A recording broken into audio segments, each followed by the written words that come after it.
বক্তব্য দেওয়া যায়, হুজুর তাকে আলিফ বা তা তা এইভাবে শিক্ষা দিতেছে।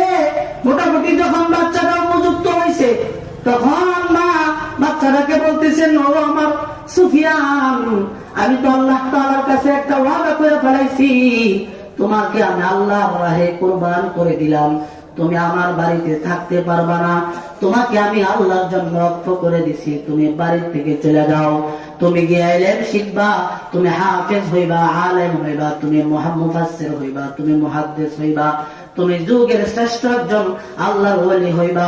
এজন্য আমি আল্লাহ তাআলার কাছে তোমাকে আল্লাহ তাআলার কাছে ওয়াকফ করে দিছি, তুমি আমার বাড়িতে আর থাকতে পারবা না, তোমার জন্য আমার বাড়ির দরজা বন্ধ। সুফিয়ানের মা সুফিয়ানকে বাড়ির থেকে বের করে দিলেন। সুফিয়ান আবার আস্তে আস্তে চলে গেলেন মক্কাতুল মুকাররমায়। সুফিয়ান চলে গেছেন, সেখানে গিয়ে আসে কোরআনের হাফেজ হইলেন, কোরআনের আলেম হইলেন, মুহাদ্দিস হইলেন, মুফাসসির হইলেন, যুগ শ্রেষ্ঠ একজন আল্লাহর ওলি হয়ে গেলেন। 19 বছর পর্যন্ত মক্কা নগরীর মধ্যে সুফিয়ান লেখাপড়া করে। সুফিয়ান সাউরি রাহমাতুল্লাহি আলাইহি 19 বছর পর যখন তার লেখাপড়া শেষ হয়ে গেল, মায়ের কথাটা মনে পড়ে গেছে, আরে আমার মাকে 19 বছর আগে আমি বাড়িতে রেখে আসছি, না জানি আমার মায়ের কি অবস্থা। 19 বছর পর সুফিয়ান সাউরি রাহমাতুল্লাহি আলাইহি বাড়ির উদ্দেশ্যে রওনা দিলেন। উস্তাদের কাছ থেকে ছুটি নিয়ে যখন বাড়ির উদ্দেশ্যে রওনা দিলেন, সুফিয়ান সাউরি রাহমাতুল্লাহি আলাইহি বাড়ির মধ্যে আসবে। 19 বছরে তো অনেক কিছুই পরিবর্তন হয়ে যায়।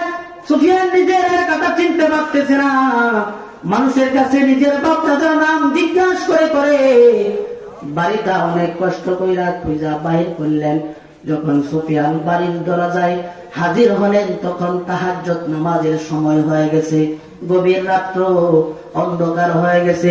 ও আমার যুবক ভাইরা, বুড়া বাবারা, কথাগুলি দিলের কান দিয়া সুন্দর করে শোনেন, দিলে লাগানোর চেষ্টা করেন। একজন মা সন্তানকে আলেম বানানোর জন্য কি পরিমাণ কুরবান করে। সুফিয়ান সাউরি তাহাজ্জুদের নামাজের সময় বাড়ির দরজায় হাজির। সুফিয়ান আয়েশা দরজার মধ্যে নক করলেন, টুকা দিলেন দরজার মধ্যে। সুফিয়ানের মা যাই নামাজ বিছায়া তাহাজ্জুদের নামাজের মধ্যে দাঁড়ায় গেছেন। এমন সময় দরজায় কে টুকা দিলেন? এত গভীর রাত্রে, এত গভীর রজনীর ভিতরে কে আমার দরজায় টুকা দিল? সালামটা ফিরায়া দরজার দিকে আগাবে, বলতেছেন, কে বাহিরে? আমার দরজার মধ্যে কে নক করলা, টুকা দিলা? বলতেছেন, মারে আমি তোমার নার কাটা দর, আমি তোমার সন্তান, যাকে তুমি 19 বছর আগে বাড়ি থেকে বের করে দিয়েছিলা, যাকে 19 বছর আগে তুমি তোমার বাড়ি থেকে বের করে দিয়েছিলা। আমার বাবা বেঁচে নাই, আমি একজন ইতিম সন্তান। মা, আজ থেকে 19 বছর আগে তুমি আমাকে বাড়ি থেকে বের করে দিয়েছিলা কোরআনের হাফেজ হওয়ার জন্য, কোরআনের আলেম হওয়ার জন্য, কোরআনের মুফাসসির হওয়ার জন্য, মুহাদ্দিস হওয়ার জন্য তুমি আমাকে বাড়ি থেকে বের করে দিয়েছিলা। 19 বছর পর্যন্ত আমি লেখাপড়া করে আজকে কোরআনের হাফেজ হয়েছি, কোরআনের আলেম হয়েছি, কোরআনের মুফাসসির মুহাদ্দিস হইয়া তোমার বাড়ির দরজায় এসে হাজিরা দিলাম। ও মা, তোমার সন্তানের জন্য দরজাটা খুলে দাও।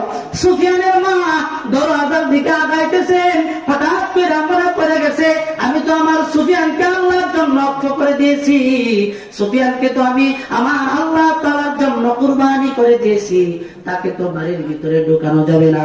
দরজার কাছে গিয়া বলেন, সুফিয়ান, তুমি আমার 10 মাস 10 দিন গর্ভে ধারণ করা আমার সন্তান, কলস কলস রক্ত প্রবাহিত হয়েছিল।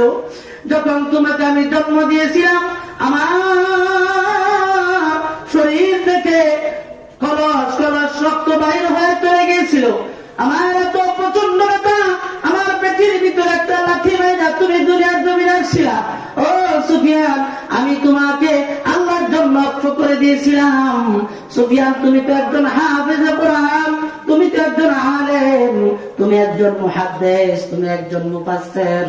তোমার কাছে আমি একটা প্রশ্ন করি, ও আমার সন্তান সুফিয়ান, আমি যদি কোনো মানুষকে 10টা টাকা আল্লাহর জন্য দান করে দেই, আমি যদি কোনো মানুষকে 10টা টাকা যদি আল্লাহর জন্য কাউকে দান করে দেই, পুনরায় কি ওই দানটা আবার ফেরত নেওয়া যাবে নাকি? তুমি তো একজন আলেম, আমাকে মাসালাটা বলে দাও।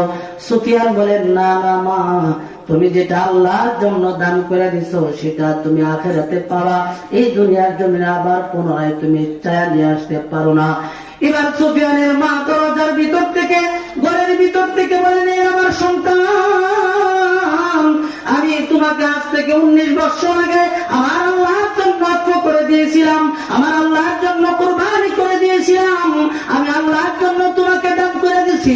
আমার বাড়ির দরজা তোমার জন্য বন্ধ, তুমি আমার বাড়িতে আর ঢুকতে পারবে না, যাও যাও, তুমি আমার বাড়ির থেকে চলে যাও, আমি তোমার মুখ দেখতে চাই না।